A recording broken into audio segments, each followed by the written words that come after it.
ஐயாரப்பர் சுவாமி கோவிலில் ஏழூர் திருவிழா எனப்படும் சித்திரை சப்தஸ்தான பெருவிழா தேரோட்டம் நடைபெற்றது.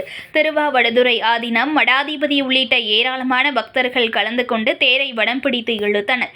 மயிலாடுதுறை மாவட்டம் மயிலாடுதுறையில் சோழர் காலத்தில் கட்டப்பட்ட ஐயாரப்பர் ஆலயம் அமைந்துள்ளது. இந்த ஆலயம் நாதசன்மா அணவித்தை ஆகிய சிவ பக்தர்களால் வழிபாடு செய்யப்பட்ட சிறப்புக்குரியதாகும்.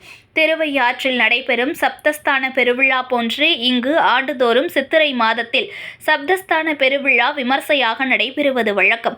இக்கோவிலில் ஏழூர் திருவிழா எனப்படும் சித்திரை சப்தஸ்தான பெருவிழாவில் மயிலாடுதுறை மாயூரநாதர், கூரைநாடு புனுகீஸ்வரர், சித்தர்காடு பிரம்மபுரீஸ்வரர், மூவலூர் மார்க்க சகாயேஸ்வரர், சோழம்பேட்டை அழகியநாதர், திருவிழந்தூர் தாந்தோன்றீஸ்வரர் ஆகிய 7 கோவில்களிலிருந்து சுவாமி அம்பாள் புறப்பாடாகி ஒரே இடத்தில் சப்தஸ்தான விழா நடப்பது வழக்கமாகும்.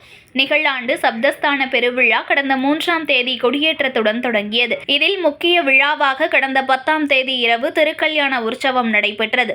இதனைத் தொடர்ந்து சிகர நிகழ்வான திருத்தேரோட்டம் நடைபெற்றது.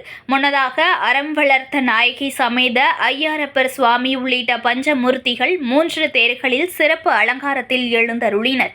அதனைத் தொடர்ந்து திருவாவடுதுறை ஆதீனம் 24வது குருமகா சன்னிதானம் ஸ்ரீலஸ்ரீ அம்பலவான தேசிக பரமாச்சாரியா சுவாமிகள் தேரோட்டத்தை தொடங்கி வைத்தார். திரளான பக்தர்கள் தேரை வடம் பிடித்து இழுத்தனர். கோவில் 4 ரத வீதிகளின் வழியாக சென்று மீண்டும் நிலையை அடைந்தது. பொதுமக்கள் வீடுகள் தோறும் தீபாராதனை எடுத்து வழிபாடு நடத்தினர்.